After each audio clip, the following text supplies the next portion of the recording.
I didn't went በእንግሊዘኛ እንደዚህ ብላችሁ የምታውቁ ከሆነ ወይም የሚቻል መስሎ ከታያችሁ የእናንተ ግራመር ማስተካከያ ይፈልጋል ማለት ነው። I didn't went በምትሉ ጊዜ በመጀመሪያ የእንግሊዘኛ ግራመር በመጠኑም ቢሆን እንደገባችሁ ያሳያል። የሆነ ጊዜን ለማውራት ፈልጋችኋል።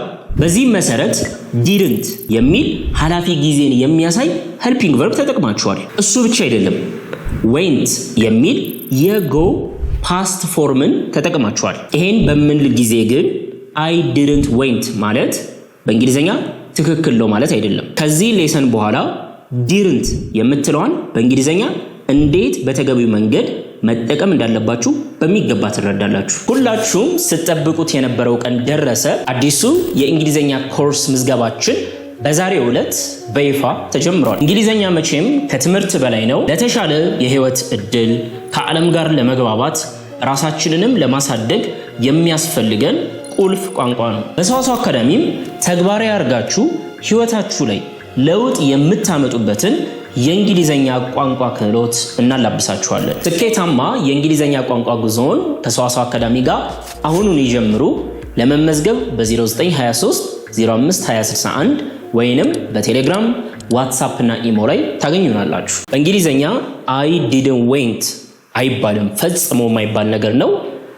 እስቲ እነዚህን እንያቸው።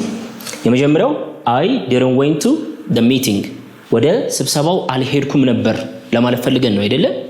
ስለዚህ ስህተት ነው። ይሄ ስህተት ያለው ደግሞ እዚህ የተሰመረችው ላይ ነው። ሌላው ትክክል ነው፣ የተሰመረችው ላይ ማስተካከያ ይፈልጋል።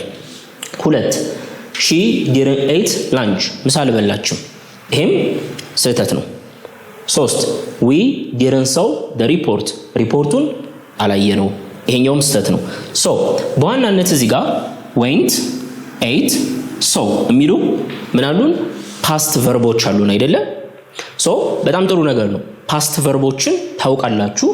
የምናወራው እዚህ ጋር ለማውራት የፈለግነው ስለ ሐላፊ ነው። ስለዚህ ስለ ሐላፊ ለማውራት ስለፈለግን ፓስት ቨርቦችን ተጠቅማችኋል። በጣም ጥሩ። በዛ ላይ didn't እንደምታስፈልግም ተረድታችኋል ፓስት መሆኑ ለማሳየት። ነገር ግን አንድ ያልተረዳነው ነገር didn't ቀጥሎ የሚመጣውን ቨርባችንን ቅርጽ ፎርም እንደምትቀየር ነው። didn't ስትመጣ ቀጥሎ የሚመጣው ቨርብ ፎርም ይቀየራል። እሱን ነው በዋናነት ዛሬ የምናየው። ለወደፊት በማንኛውም ጊዜ እንዳትሳሳቱ አንድ መያዝ ያለባችሁ the key rule ዋናው ቁልፍ የሚባለው ህግ always use V1 always use V1 after did or didn't did ወይም didn'ትን ካያችሁ ቀጥሎ ማምጣት የሚጠበቅባችሁ V1 ነው። ምን ማለት ነው? went V2 ነች አይደለ? ማምጣት የሚጠበቅባችሁ ግን go ነው። ምክንያቱም go V1 ነች፣ went ደግሞ V2 ነች። መምጣት ያለበት ማን ነው? always use V1 ተብላችኋል። go ነው የምትጠቀሙት። I didn't went ሳይሆን I didn't go go ነው የምትጠቀመው ማለት ነው። እዚህ ጋር ምን I didn't አሁን didn't የምትላለችኝ ከdidn't ቀጥሎ ማመጣው ማን ነው? V1 ነው። I didn't attend the meeting yesterday ትናንት ስብሰባው ላይ አልተሳተፍኩም። attend V1 ነው። attended ed አልጨመርም። 2 she didn't dash the report on time ሪፖርቱን on time በሰዓቱ አላከችም። she didn't send ነው ምንለው? she didn't send the report on time send ምንድን ነች? V1 ነች። sent V2 ነች አይደል? ይቺን አንጠቀምም ማለት ነው። እዚህ ጋር she didn't send አንልም። we didn't dash the project ፕሮጀክቱን አላጠናቀቅንም። we didn't complete the project 4 he didn't dash the document he didn't review the document he didn't review the document ዶክመንቱን አላየውም፣ ሪቪው አላደረገውም። 5 they didn't dash the assignment አሳይመንቱን ሰሚት አላደረጉም። they didn't submit the assignment ስለዚህ እዚህ ጋር የተጠቀምናቸውን ሁሉንም ካያችሁ ምንድናቸው? they are all V1 ይሄ ምን ይባላል? ሲምፕል ፓስት እንለዋለን። ሲምፕል ፓስት ለምሳሌ I sent the report ብል ሪፖርቱን ልኬዋለሁ ነው አይደለ? አሁን ግን ዲድ ወይም ዲድንት እዚህ ውስጥ የለችም። ለዛ ነው ሴንት የሚለው የተጠቀምነው። ነገር ግን ኔጋቲቭ ማድረግ ብፈልግ አላኩትም ለማለት ብፈልግ I didn't ነው የምለው። ቀጥሎ ሴንት የምትለው መምጣት አትችልም። V1 ነው። I didn't send the report ማለት ይጠበቅብናል። ተጨማሪ ኤግዛምፕሎችን እንይ።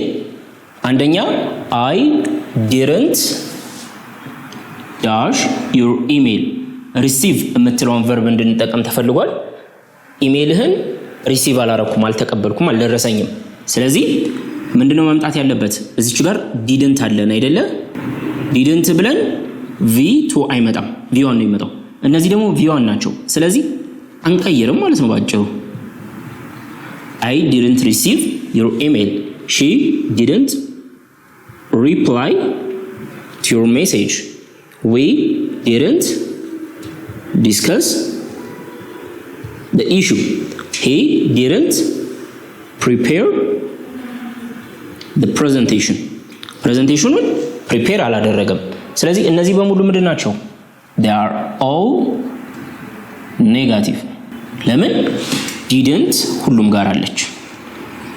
didn't ባትኖር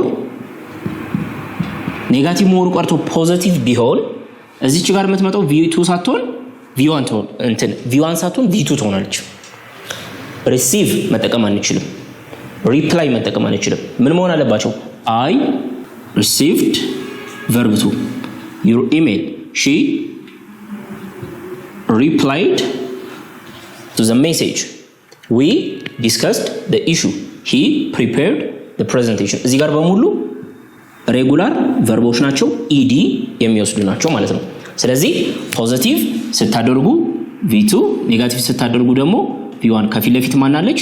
ዲድ ወይም ዲድንት ትኖራለች ማለት ነው። ሁላችሁም ስትጠብቁት የነበረው ቀን ደረሰ። አዲሱ የእንግሊዘኛ ኮርስ ምዝገባችን በዛሬው ዕለት በይፋ ተጀምሯል። እንግሊዘኛ መቼም ከትምህርት በላይ ነው። ለተሻለ የህይወት እድል፣ ከዓለም ጋር ለመግባባት፣ ራሳችንንም ለማሳደግ የሚያስፈልገን ቁልፍ ቋንቋ ነው። በሰዋሰው አካዳሚም ተግባራዊ አድርጋችሁ ህይወታችሁ ላይ ለውጥ የምታመጡበትን የእንግሊዘኛ ቋንቋ ክህሎት እናላብሳችኋለን። ስኬታማ የእንግሊዘኛ ቋንቋ ጉዞውን ከሰዋሰው አካዳሚ ጋር አሁኑን ይጀምሩ።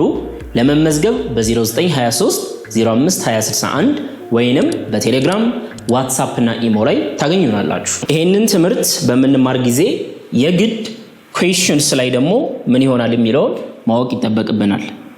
ጥያቄ በሚጠየቅ ጊዜ ዲድ ከፊት ለፊት ትመጣለች፣ ከዛ ሳብጀክት፣ ከዛ የሚመጣው ቨርብ ቱ ነው ወይስ ቨርብ ዋን ነው? ዋናው ጥያቄ ዲድ የትም ቦታ ትኖር የት መጀመሪያ ላይ the key rule ብለን ስናስቀምጥ V1 ነው የምንጠቀመው ተባብለን ጨርሰናል።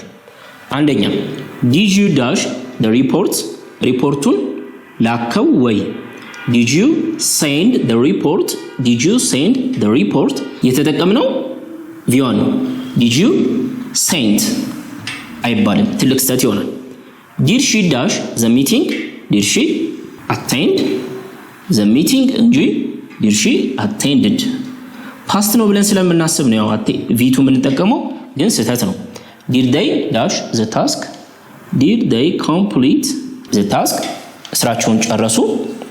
did you submit the file ፋይሉን ሰብሚት አደረግ ወይ?